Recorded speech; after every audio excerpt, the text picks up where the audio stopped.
opening remarks, please.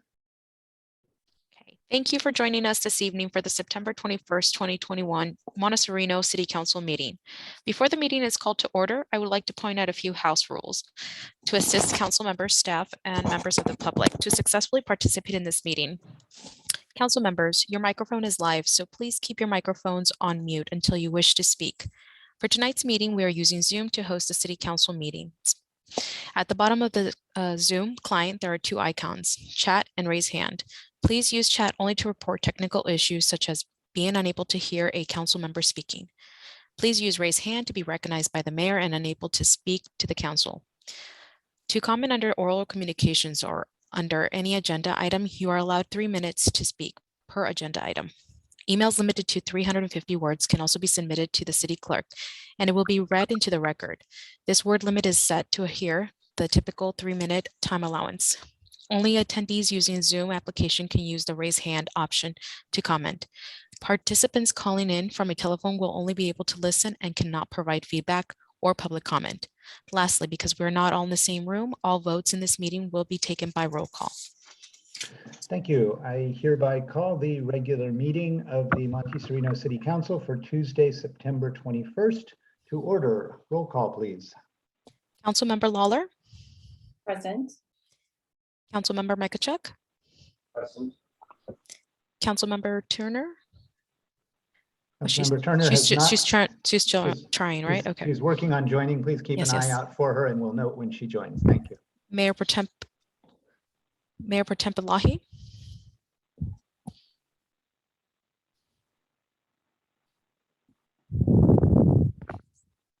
Oh, there is Councilmember Turner right there.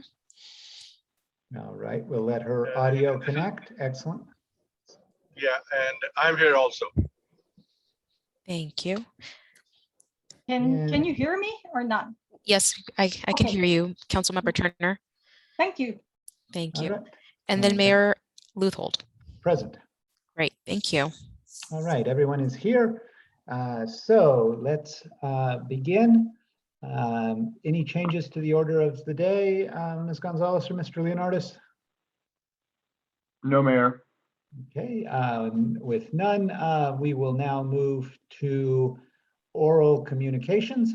Do we have any members of the public wishing to be heard on matters which are not on calendar today? If so, please raise your hand to be recognized for 3 minutes for oral communications. We'll give a second. Seeing no hands, we will close oral communications and check on written communications. Ms. Gonzalez, have we received any written communications that did not make the packet? None. All right, thank you. Moving now to the consent calendar.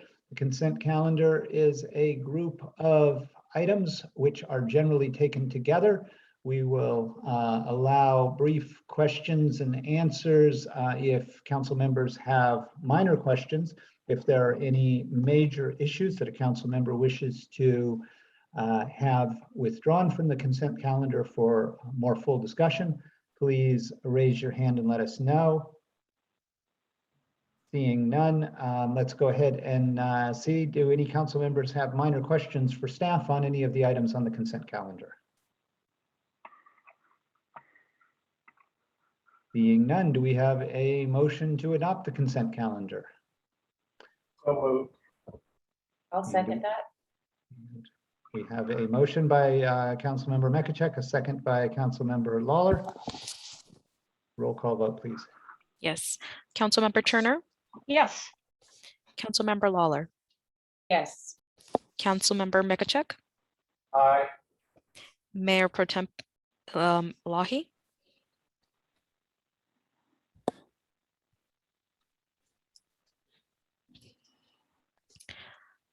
Should I go ahead and move to the second one? He must be. Aye. Oh, Aye. there you are. Okay, great. Thank you. Yeah, And- I'm gonna get cut off a little bit here and there. No worries. Mayor Luthold, And yes, thank you. Motion passes 5-0. and actually, as a technical point of order, I did not open the consent calendar specifically for public comment, so I'll do that now just to make sure. Do we have any members of the public wishing to be recognized on any items on the consent calendar? If so, please raise your hand at this time. Seeing none, we will close public comment on the consent calendar, and the motion has been adopted. So moving now to the first order of business on the new business, that is appointment of the city clerk. And this is a recommendation to appoint Michelle Radcliffe to serve as city clerk and to approve the offer letter memorializing the terms of employment. Do we have any staff report on this? This is a pretty straightforward item, Mr. Mayor. So just as you mentioned, we have the offer letter, which is I'm sure you all have had a chance to review. And if council votes to appoint Ms. Radcliffe, then we just have to decide if we would like to swear her in right afterwards, right after public comment. All right. Council discussion. So, and we can check with Ms. Gonzalez on that in terms of what her plans and preparations are, but we'll come back to that in a moment. So thank you. Do we have any council member brief questions before I open public comment and then come back to council member discussion? Council member Makachuk. I only have one question. Is this virtually the same as the offer letter that was given to her previously in the terms of her employment previously? The answer is yes. All right. Any further questions? Seeing none, I will open this to public comment. If we have any members of the public wishing to be heard on this subject, please raise your hand to be recognized. Seeing none, we will close public comment and return this to council member discussion. Do we have any council member discussion? If not, do we have a motion? All right, I saw council member Makachuk's hand up with the motion first and council member Lawler's with the second. Roll call vote, please. Oh, sorry, you had your hand up for a question? We're good. All right, thank you. And Ms. Gonzalez, roll call vote at your convenience, please. Councilmember Makachuk, Aye. Councilmember Turner, Yes. Councilmember Lawler, Yes. Mayor Pro Tem Lahi, Yes. and Mayor Luthold. Yes. Motion passes 5-0. All right, thank you. And so with that, we will welcome Ms. Radcliffe back. Ms. Gonzalez, are you, is it easier and are you prepared to kind of continue and finish the meeting, or would your preference be to have Ms. Radcliffe sworn and have her take over the meeting if you have a preference? If you guys would like to have her oath today, and I can finish the meeting since I know that she perhaps is, doesn't have this stuff on hand, so I can continue with the meeting. Okay, that makes sense. So let's go ahead and recognize Ms. Radcliffe. Looks like she's into the meeting, and let's go ahead and have her go ahead with her swearing in. So I will go ahead and turn that over to Ms. Radcliffe. She has actually got the language of the swearing in. I will make sure that she gets that correct as she goes. And then we will recognize her officially. Ms. Radcliffe. Hi. Yes, please. Welcome. Okay. I, Michelle Radcliffe, do solemnly swear that I will support and defend the Constitution of the United States and the Constitution of the State of California against all enemies, foreign and domestic, and that I will bear true faith and allegiance to the Constitution of the United States and the Constitution of the State of California, that I take this obligation freely without any mental reservation or purpose of evasion, and that I will well and faithfully discharge the duties upon which I am about to enter. Thank you. And again, welcome. Thank you. I appreciate the opportunity and I look forward to working with all of you tomorrow. All right, so thank you very much. Moving along then, quick meeting today. Let's go ahead and keep up the momentum. So next item of new business is discussion and direction regarding attendance at the RENA appeal hearing on October 22nd, 2021. Do we have a staff report on this? Yes, thank you, Mr. Mayor. So as you know, in the month of July, we submitted a protest letter to the Association of Bay Area Governments, protesting the 193 units that were our RENA numbers. And they have since responded with a hearing schedule. And our hearing date for our appeal is October 22nd. It is scheduled to be a live meeting currently up in San Francisco, located at the location 375 Beale Street. And it looks like we will go on right after lunch, about 1 o'clock. The hearings are about 1 hour long. The presentation that we get is 5 minutes to present our protest. And of course, after the protest, there'll be, public comment opportunity, and then there'll be deliberation among the panel members of the Association of Bay Area Governments. And during that time, they may ask questions of whoever we send. And at this point in time, my staff recommendation is to send representatives from those who drafted the letter, our consultants. I want to say the M group, and I've been corresponding with them, and they have agreed to be available to attend. It is our belief that this hearing could turn to a Zoom meeting, and just because of the latest with Order 361, which we'll be discussing in the next item. And if that's the case, it may be more convenient for others to potentially join in.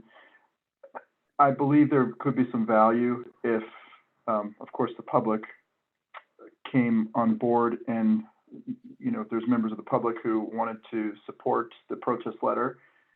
And of course, and I could let Mr. Rudin comment on this, council's participation, because I know there's a lot of passion on our council to also support what the contents of the protest letter in this manner.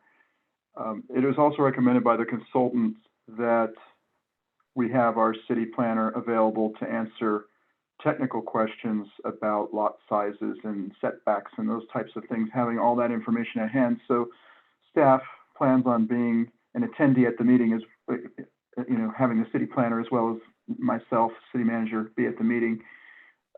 We have to provide whoever attends the meeting up front all of the information, who those individuals are, because they have, like most folks, a gatekeeper these days.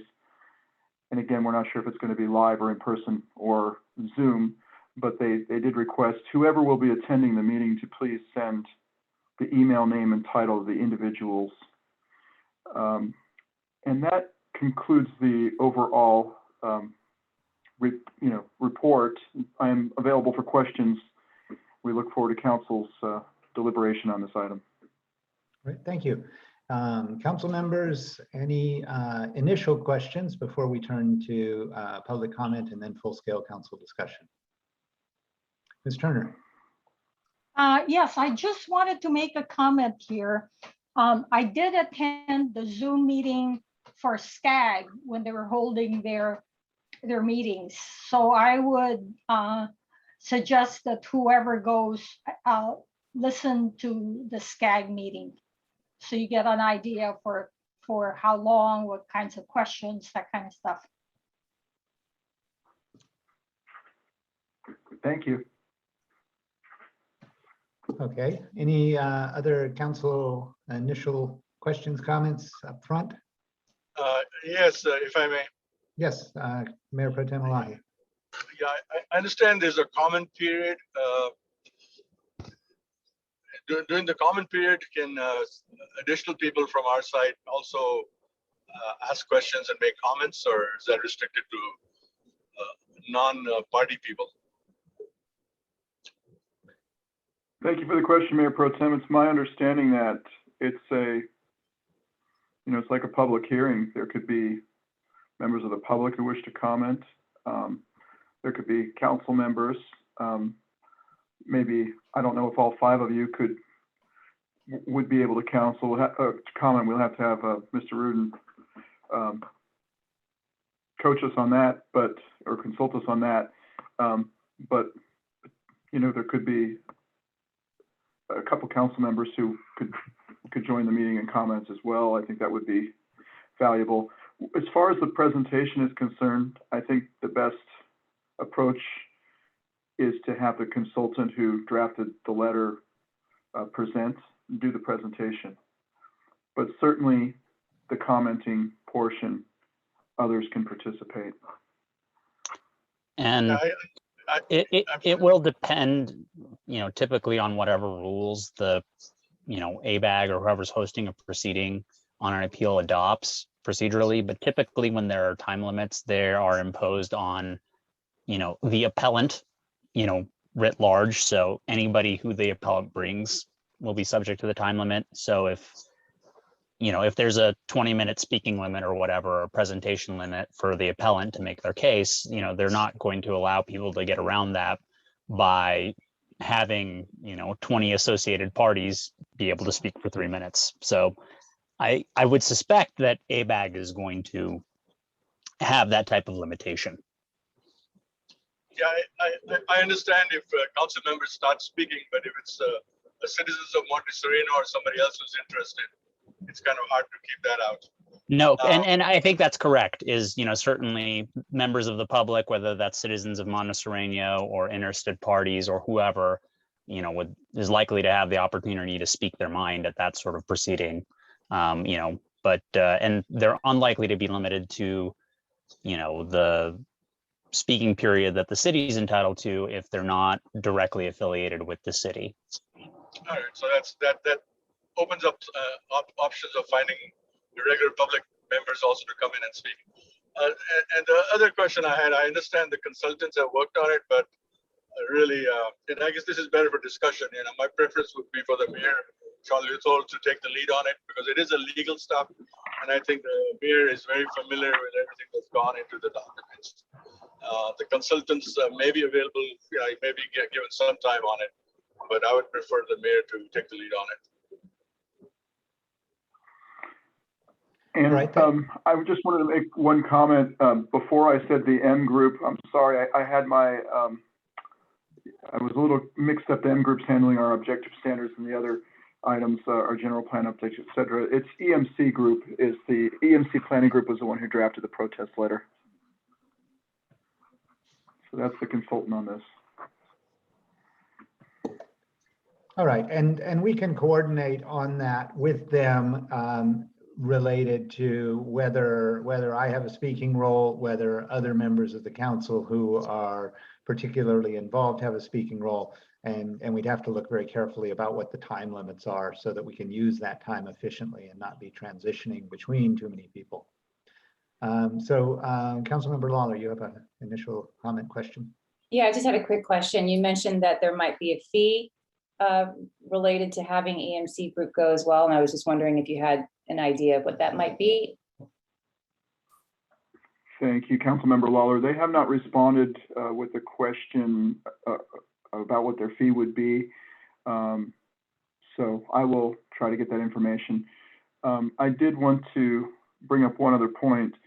For the presentation part, our presentation collectively as a group, we have 5 minutes to make the presentation. So for instance, if Mayor Leuthold wanted to present along with EMC Planning Group, they would have to divvy that up. I'm thinking that if EMC Planning Group makes the presentation and then there's an opportunity for, 1 or 2 other voices from the community to do some public comment, that might be a way to approach this. Yeah, it sounds like that may be a way to extend kind of the comments. Whereas if we start putting council members or others in who are closely associated, they may well complain about that as opposed to simply speaking by residents. Councilmember Makachek. So our hearing will be on the 22nd of October, and forgive me, there are, I believe, several days before hearings on days before us. Is that correct, Mr. Leonardis? That is correct. So the appeals actually begin this week on Friday, November 24th, November 29th, October 8th, October 15th, October 22nd. I believe you intended to say September 24th.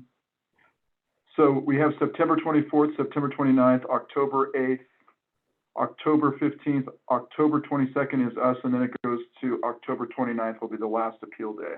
But where I'm going with this is we're going to have a council meeting before the October 22nd hearing date, so we can observe the other hearings and find out how they're going, and if council members are attending, that sort of thing, and we don't have to make a decision now. And I think we should see what works best. The other comment that I have is, when do they make their decision? It's a question, not a comment. So I'm reading their letter right now. You raise a good point.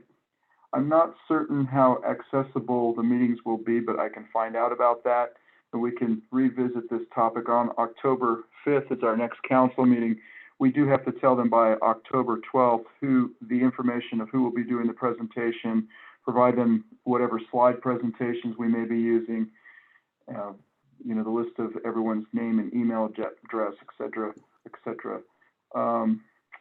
But as far as how quickly will they make their decision, let's see, it says they will have 5 minutes to respond to the presentation. Each appeal shall be heard individually. The committee may make a preliminary decision at the conclusion of each appeal based on its consideration of the appealing jurisdiction's arguments. The staff's response and any public comment at the conclusion of all the individual appeals, the administrative committee will make a final vote determining the outcome of each appeal. Completion of appeals hearing, final actions on appeals is currently scheduled to occur on either October 29th or November 12th. It looks like we will have the final answer. And then the final allocation, assuming it would change, would be November 15th. So it appears, according to this correspondence, if they do not make any kind of conclusion at the meeting, we will know either October 29th or November 12th, and then receive our final allocation on November 15th. All right, thank you. Thank you. And I have a question probably directed at City Attorney Rudin. Do we have a Brown Act concern in terms of either participating in observing any of these earlier meetings if more than 2 of us are present at, for example, a September 24th or 29th meeting, if that was available by Zoom? Is there a Brown Act to simply attend and watch the meeting, and then also on the presentation day, do we have Brown Act concerns, or is this a public meeting properly noticed that we don't have that concern? So, if you're attending, the entire council can attend and watch another public body's meeting if you're just watching without raising Brown Act concerns. In terms of the participation, I think one, in light of the format, which I just pulled up the ABAG RENA appeals procedures, which is 5 minutes for presentation, 5 minutes for ABAG's staff response, and 3 minutes for rebuttal, with public comment being limited to 2 minutes to speak at the discretion of their chair. I think having, a multi-member, appearance is just unlikely to be beneficial to that in the context of that format. So, that should be something for the council to think about as well. And I would like to add to Mr. Rudin's comments, they do take written communications as part of public comments. So if members of the public wish to write out what they would say if they were to be in person, they will acknowledge those written communications as part of the public comment. All right, and with that, that may make sense to go ahead and make sure that there's some publication of what's going on out to our email blasts and next door as well, since we probably do have some members of the public who are interested in this. Councilmember Makachuk, further questions, comments?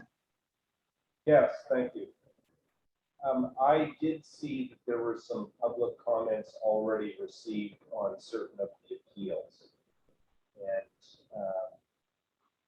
they go both ways. There are certain people that are supporting or the rejection of the.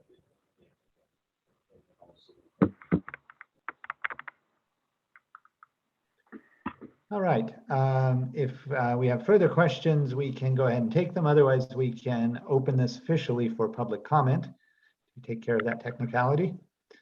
So I will now open this for public comment. If we have any members of the public wishing to be recognized on the RENA appeal hearing for October 22nd issue, please raise your hand to be recognized.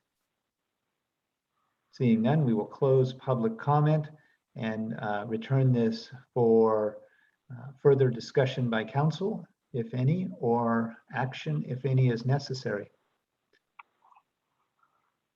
I believe from what we heard earlier that the direction is for Mr. Leonardis to keep us apprised of opportunities to watch the other actions and then to bring this back to the October 5th meeting for some further discussion as we finalize our response and get ready for the October 12th decision about who's presenting. Is that a reasonable summary? I think that is understood by staff here. We will get the information on the upcoming hearings. I will contact the name here, Mr. Fred Castro, and see if they will provide us the links. So if council wanted to participate in those hearings, they could. And then we can get the information and come back and discuss further on October 5th, an approach based on what council sees. All right, thank you. Okay, so that doesn't require any further action at this time. Let's go ahead and move to item 3 of new business. This is consideration of and potential action on future teleconferencing of city council meetings pursuant to AB 361. We have a staff report on this. And thank you, Mayor. I think Mr. Rudin will be doing the staff report on behalf of us. Thank you. Thank you, council, and good evening. Basically, earlier, I think it was last week. Yeah, that's right, since we're now at Tuesday. My, how time goes so fast. The governor signed AB 361, which goes into effect immediately pursuant to an urgency clause. This provision allows public agencies to continue to use teleconferencing to have a purely virtual meeting during any proclaimed state of emergency by the governor. And it requires the public agencies to basically have their Brown Act bodies adopt specific findings, either that meeting in person will present an imminent safety risk to attendees, or that there are measures in place by public health authorities to require or recommend social distancing.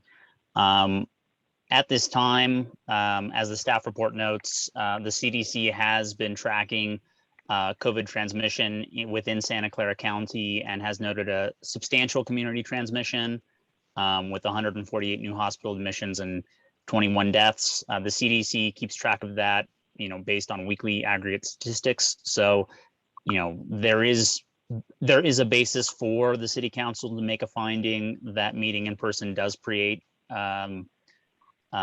implications for being able to meet safely. Additionally, AB 361 requires that the city council revisit those findings every 30 days. Given the way that the council meets, typically that would mean that the city would need to, make additional findings, every other council meeting. But certain months that may actually require us to make findings every council meeting just to make sure we don't miss the 30-day mark. Again, it's a discretionary decision, for the council as to whether or not they would like to, make use of this provision to continue to use teleconferencing during the course of this pandemic. Again, there are obviously some benefits to, the city council to facilitating public participation, online. And additionally, it is, I think, in some respects, I'll let the city manager comment on, staff preferences on that, but it is also likely to have some benefits for staff as well. Great, thank you. Council member initial questions. And again, we'll go do initial questions, then public comment, and then come back to a more full discussion and decision. Council member Lawler. Thank you. So quick question regarding public comment. So if we were, say, to decide to go back into full person meetings, we would still be allowed to have the public participate remotely, correct? You would. If you're not making use of this exception, you also have to provide the opportunity for the public to participate in person. So both, we would have to provide both. Yes, that's correct. Okay.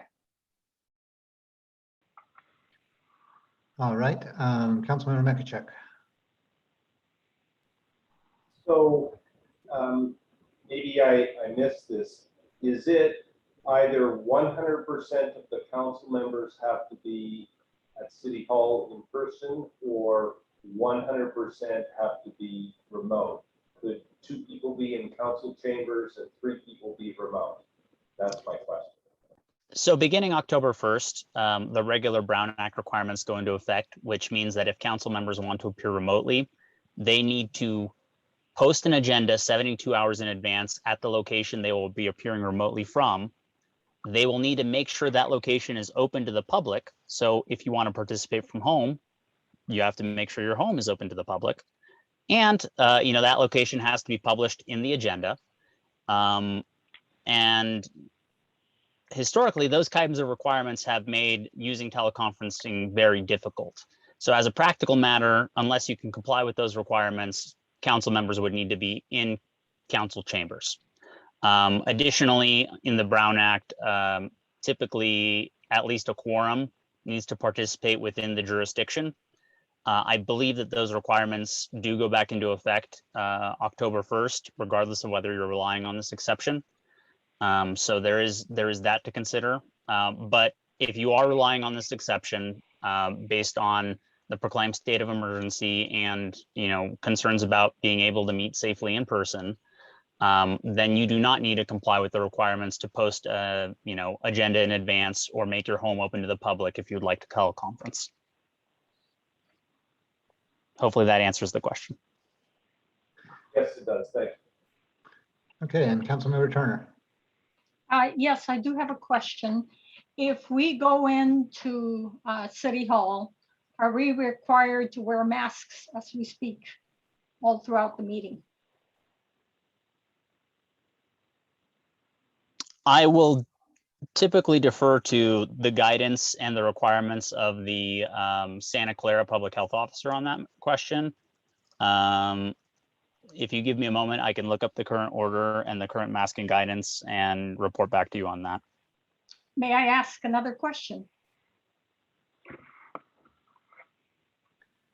Let's let Mr. Rudin check that out to get us a formal response on that, and then go to the second question. Okay. I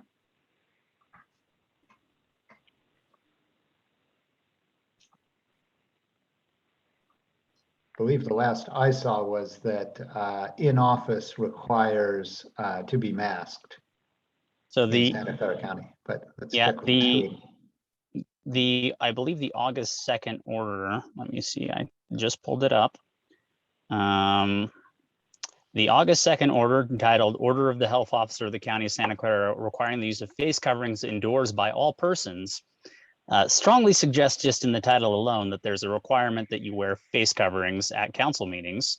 The exemptions here are basically limited to people in their own residence and working in a closed room or office alone, or with members of their household, or when they're participating in activity that can only be done without wearing a face covering, such as actively eating or drinking, or unless they're specifically exempt because there's some sort of safety risk associated with wearing the face covering. And additionally, it specifically mandates that all businesses and governmental entities enforce that requirement. So yes, I would suggest that the council members would be required to wear a face covering. Okay, and Ms. Turner, your second question. Yes, my second question is this. I attended a talk by Dr. Gold, and she is the head of Frontline Doctor. She's a doctor as well as a lawyer. One of the points that she put out was that for residents who have gotten the vaccine for the Wuhan virus, which is the COVID-19 early virus, the Delta variant will not be effective with that first vaccination. So do we have any guidance about that? Or do you know if that's true or not?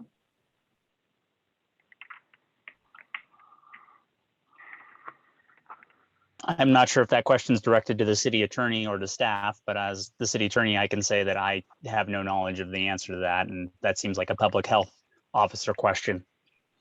Yeah, I would like maybe the city manager to confirm that with, I don't know who, maybe Sarah Cody or Mark Finkelstein, to make sure that we are not under the impression that if you're vaccinated, then you are protected against the Delta variant.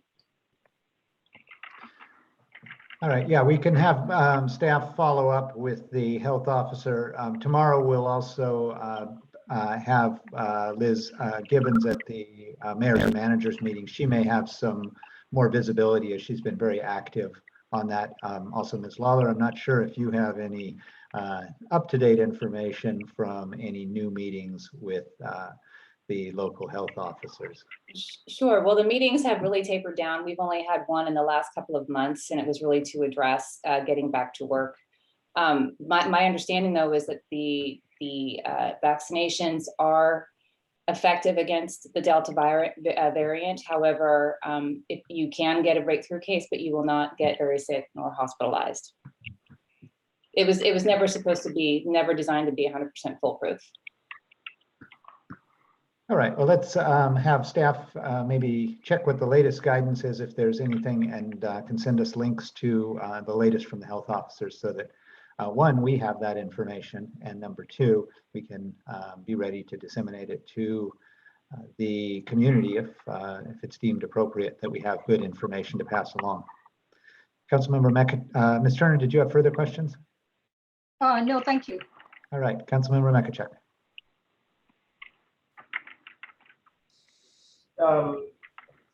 City Attorney Rudin, you said that council members would have to wear a mask while they were in chambers, and I can only, I believe that would be extended to all members of the public that are in the chambers would also have to be fully masked. Is that correct? That is correct. Thank you. All right, any further questions? Seeing none at this time, let's go ahead and open this to public comment. If we have any members of the public wishing to be heard on this matter, please raise your hand at this time. Seeing none, we will close public comment and return this to the council members for formal discussion and potential action. Do we have anybody who would like to comment on this now? Ms. Turner, I know you still have your hand up from before. Did you want to make a comment? That's a no. Councilmember Lawler. Just to be clear, once we decide to go back in person, we are subject to the original Brown Act limitations, correct? Just to be clear.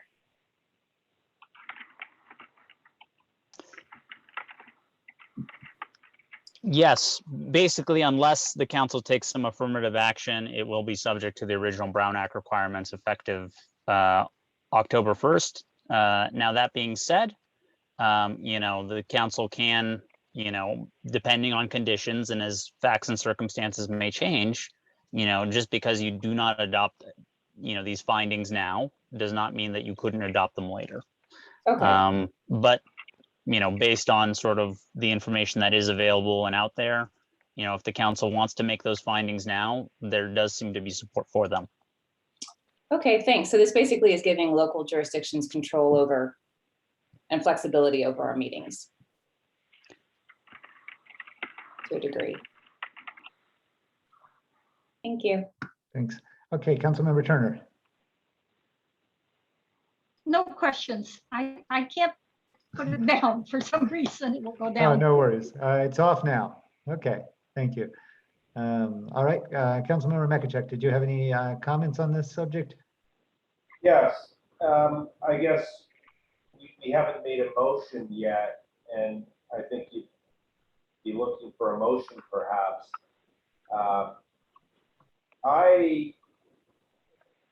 I think that I would support remaining remote and then every 30 days revisiting that.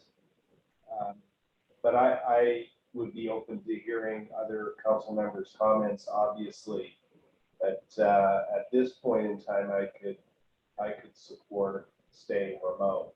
And it would be, I think it'd be helpful to have a hybrid, but it sounds like we're either 100% in council chambers or we're 100% remote. So that would be kind of my thinking.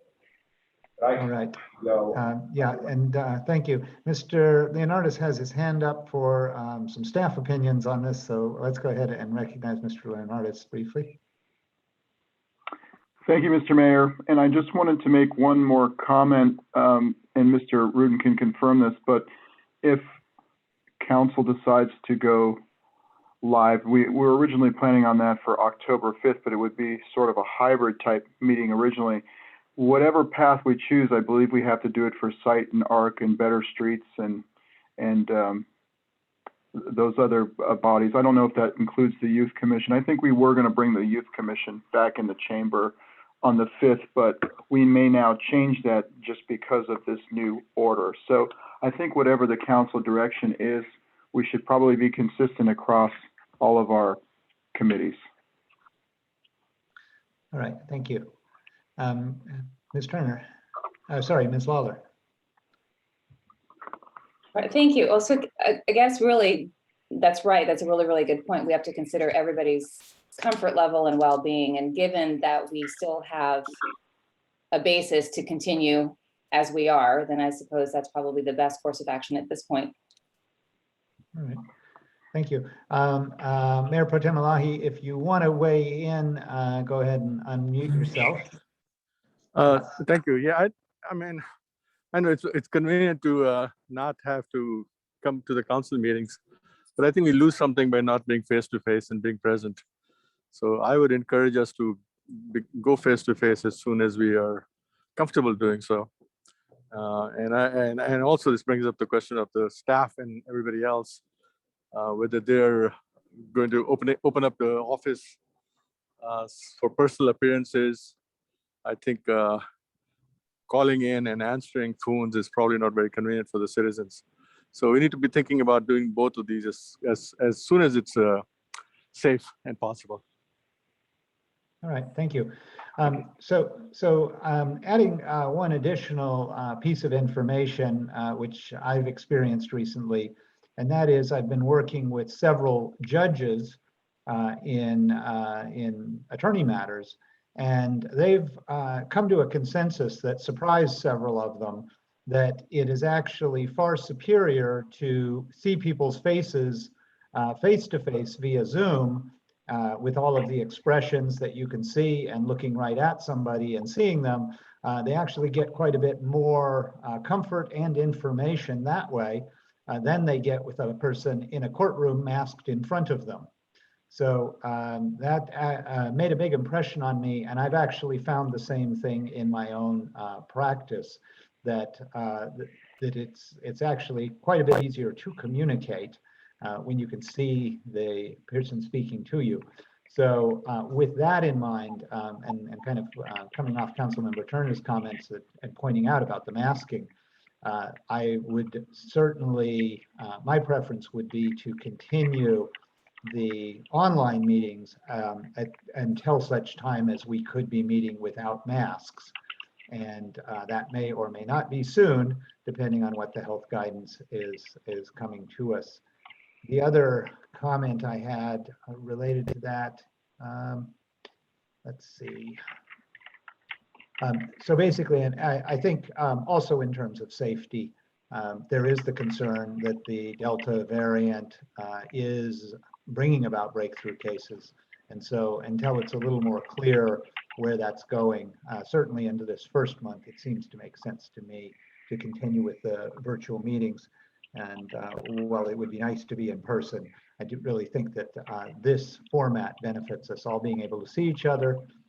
And oh, the last thing I wanted to comment as well was we all observed what happened either directly or indirectly with the Los Gatos meeting when the anti-mask contingent decided to stage a whatever you would call it rally and disrupted the meeting. I don't know if we may be facing that at some point if we are trying to enforce masks in the chambers while we're still in that situation. But I would not be surprised if we were to see those people come and agitate, since we are so close. Of course, they have the right to agitate, but I don't think they have the right to put us all at risk and staff at risk. So they can do that on their own time, outdoors or in a different forum. So those are my thoughts. Councilmember Turner, you have your hand up again. Yes. I think we are pretty much at the end of the road here, almost. And if it's true that the vaccinations are good for the Delta variant, then hopefully we're going to see the number of cases going down. However, when I look at Israel, for example, they have the highest vaccination rate in the world.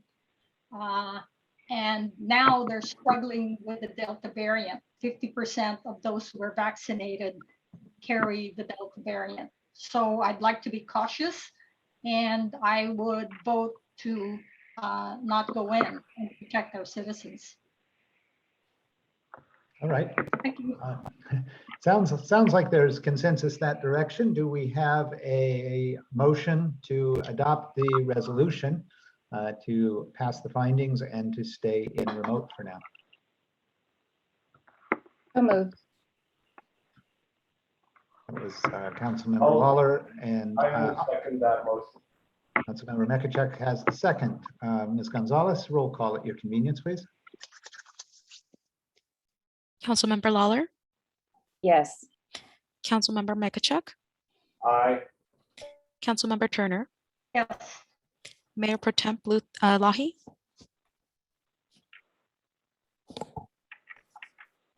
Actually, we seem to have lost Mayor Pro Tem Elahi. We'll see. I think if he comes back, we'll give him an opportunity. If he comes back and gets readmitted, otherwise we can continue without his vote. Okay, Mayor Luthold. Yes. Okay, motion passes. Should I count? Okay. 4-0. 4 votes for now, unless Councilmember Elahi returns and adds his name to the list. Okay. Okay, Councilmember Elahi is coming back in. Councilmember Elahi, if you are available, we were just voting. Do you want to vote yes on the motion to continue remote?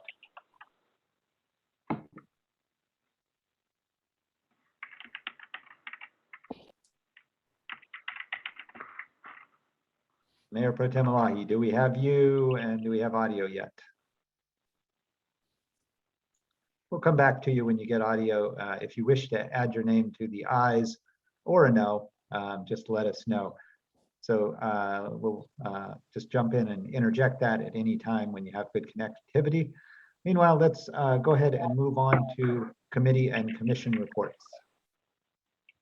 Do we have any council members with committee and commission reports? Councilmember Makachuk. Yes, with respect to the ad hoc finance committee, both Mayor Pro Tem Elahi and I have received certain information relating to the bids that were received, but we have not been able to go through the actual process and go through our work plan yet. And the other thing that I did was I have been able to go on a walkthrough tour of the annex building, and I found that very informative. And I would just like to put that forth, that at some point in time, it would be good for the other council members to take a look at the annex building before we make a decision. And before the ad hoc finance committee presents their findings. But I think there are some opportunities available. That's one committee report. And then the other report that I'd like to make is with respect to the San Jose Water Company rate case. The judge, administrative judge Daphne Lee, has not made a decision to allow me to be a witness or deny me to be a witness. So that is undecided at the moment. But I'm still progressing, doing quite a bit of work, participating in the discovery process, so that we will have robust testimony and my ability as a witness. So I did want to report on those two items. Thank you. All right, thank you. Any other committee or commission reports? Seeing nobody looking alert, let's go ahead and come to council member comments. Do we have any council member comments separate and aside from that? Yes, Councilmember Lawler. I just want to welcome Michelle back. Very happy to have you. I'll second that. I think that motion passes 5-0. Thank you. I'm very happy to be back. I'm excited to be back. Thanks again. Great, thank you. All right, other council member comments? Seeing none, let's go ahead to the city manager's report. Mr. Leonardis. Thank you, Mayor. I have a few items to speak about this evening. Last week we had our first Youth Commission meeting of the season, and the Youth Commission will be joining in a joint project, a West Valley Clean Water Program project, along with the Los Gatos Youth Commission. It was kind of fun to have both commissions together, as well as they will be doing their own individual projects. But it's nice to see the kids back at the YC meeting. We have a striping project going on around Dave's Avenue School, and I wanted to give the public the details. Poppy Lane and Bruce Avenue, it will be starting at 8:45 to 9 a.m. after the drop-off and ending at 2 p.m. this Thursday and this Friday. And then on Saturday, they will be wrapping up. They may start as early as 7 a.m. and finishing by 5 p.m. Be doing some much-needed striping improvements for the children's safety around Dave's Avenue School. Tomorrow, we have West Valley Mayors and Managers meeting. We have Los Gatos Montessorino Police Department. They will be doing a presentation on what's called flock cameras. And last meeting, council requested what's happening with the chief. Currently, we have an interim chief, Clint. We all know Clint. He will be filling in as chief, and then it will move on to Jamie later in the next couple months. Clint, I think everybody's familiar with Captain Clint Tata on our staff, on our council here. And let's see, there was good news about a $7 million fire grant, which was received by the 5 West Valley cities: Cupertino, Saratoga, Los Gatos, Campbell, and of course Montessorino. And there was a presentation at the Kiwanis Fiesta de Arts. They had a big cardboard check for $7 million. This will be for fire safety, improvements in our jurisdictions. We collectively applied earlier in the year, and we're very grateful to receive that grant. We look forward to that enhancing our fire safety among all of our communities collectively and jointly. So we'll have uniformity with that. And that concludes my comments. All right, thank you. One comment, I don't know if we have a policy of this, but certainly if you weren't planning to do it already, it might make sense to get some good before and after pictures of the striping at Dave's and Poppy, and then publish them and have them available so people can see what we're spending their money on.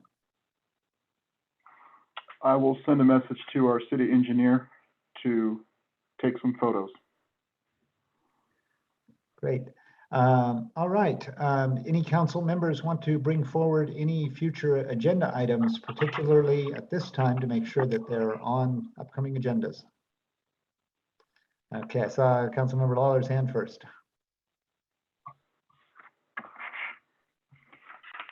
But you are on mute. All right, I was going to say, given the fact that we have this new RENA allocation that we're obviously challenging, but and also the fact that SB 9 and 10 have been passed, as well as the fact that we are not required to provide parking in new developments, I was thinking that it might be wise to agendize a discussion regarding the benefits of creating a residential parking program, such as permit parking.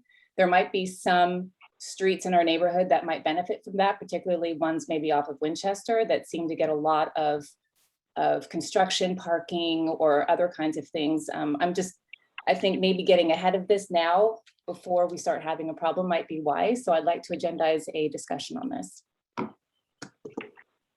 All right, thank you. And actually related to that, I understand that there is also discussion on, just got a note that Councilmember Turner got disconnected. So Ms. Gonzalez, if you'll keep an eye out for her to bring her back in.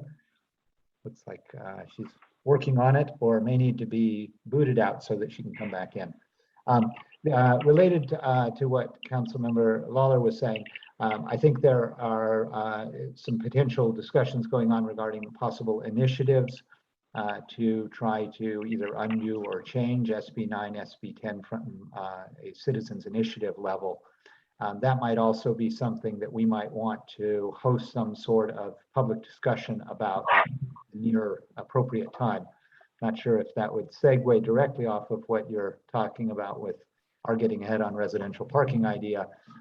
Also, as you mentioned, residential parking, I think the issue might well come into our general plan update as we're looking at that, because that may be something that relates to the general plan. Well, yes, I was really thinking more in terms of providing residents an opportunity to seek parking mitigation. I think that there are some people that are experiencing many parking issues on their streets that may only get worse given commercial properties adjacent to or across the street from. I think the Almond Grove, I know Los Gatos had successfully created a program, and there are some streets that there might be a combination of things that might mitigate it for some residents. I understand, I've heard from residents that they're frustrated about the lack of parking on their street and the abuses that seem to be happening. All right. Did you specifically, is this something that you want specifically on a very near-term agenda, or you're bringing it up as simply something for staff to be aware of and start looking into as something coming up at some point in the future? Well, I think we could have a discussion about it. I think if we can get some more information and perhaps maybe agendize it by the end of the year later on, I think it is something that we should really consider. So whatever that looks like, but I do think that we should have some sort of information and study, and perhaps a residential poll on what streets might benefit and who might want this, particularly with respect to security reasons as well. All right, sounds good. So it sounds like not wildly urgent, but in the near future, if staff can start looking at that and pulling information together and also weaving it in as it goes around other priorities. Correct. Mr. Leonardis, I think you were probably taking notes. You got that? Yes, thank you, Mayor. All right. Yes, Councilmember Mekachek. To start as kind of a follow-on to what Councilmember Lawler said, there is work that's underway on Winchester Boulevard now, and I believe that work is going to increase with the installation of the Class 4 bicycle lanes. So that's going to be coming up in the future, but that's going to be a one-time event, and I'm not sure how the parking is going to evolve after that. But I think it's obviously worthy of a discussion in the near term. And then I would like to put forth that perhaps it would make sense to have a a closed session at the October 5 meeting regarding Los Gatos Juan Cerno Police Department. And I think it would be good to have that in a closed session. All right, that's something I guess if you can explore directly with the City Attorney Rudin and Mr. Leonardis as to what your thoughts are that would be suggesting it's closed versus an open session item, or it's a hybrid of both, depending on what issues are to be talked about. I will follow up with them afterwards. Yes, thank you. Right, thank you. Anyone else with future agenda items? Seeing none, let's just check in with Mayor Pro Tem Elahi. Do you have connectivity? And did number one, any comments, questions, or agenda items? And number two, did you want to add your name as a yay or a nay on the teleconferencing issue, which at the moment stands as passed 4 votes without your vote? Yeah, no, I'm with council. I just wanted to, we shouldn't just forget about it. We should stay on top of it, because at some point, I don't know if I want the masks to be the new normal. I'd like to go back to it, no mask normal, rather than a mask for everybody to be normal, and just accepting that as being there. So we can probably we have to do these, I think, 30 days at a time. So we can go another 30 days and then get a chance to talk about it again. Okay, so is that we're adding your name to the yeas for the Yes. current 30-day resolution? Yes. Yes. Okay. Yes. Thank you. Thank Any you. other comments or future agenda items or committee commission reports? Mr. Elahi. Yeah, I think we do need to have the agenda item for when the staff is going to go face to face, or what the plan is on that. I don't think we have a full developed plan on it. It may just be, they also stay masked forever, but or for a while. But I think we should have that discussed. All right, and yeah, Mr. Leonardis, if you'll just report to us on your plans and progress and what the guidance is suggesting and how staff is feeling about this, that would be great as we go forward meeting by meeting. And I think what would be helpful is,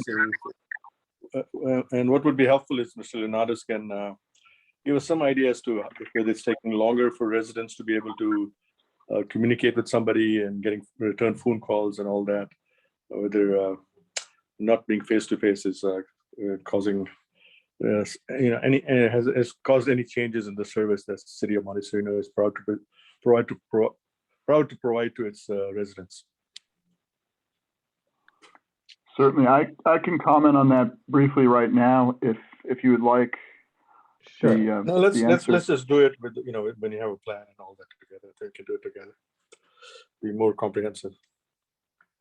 All right. Yeah. So let's just talk about that next time, Mr. Leonardis, or if you have anything you want to circulate to council before we get back together again. Either way is fine. One other kind of a general idea that I think Ms. Turner has brought up will be to report to us on somewhat an ongoing basis how C-Click Fix is going, how many matters are coming in, how many matters are showing as resolved, what your experience and staff's experience is with that. So that may be something to bring back at least at city managers reported, some of the near-term meetings. Will do. All right, anything further from council members, anyone? Seeing nobody raising their hands, then I will now adjourn the meeting for September 21st of the Monte Sereno City Council. Thank you all. Thank you, everyone. Hi, everyone. Thank you. Thank Aye. you. Good night. Good night.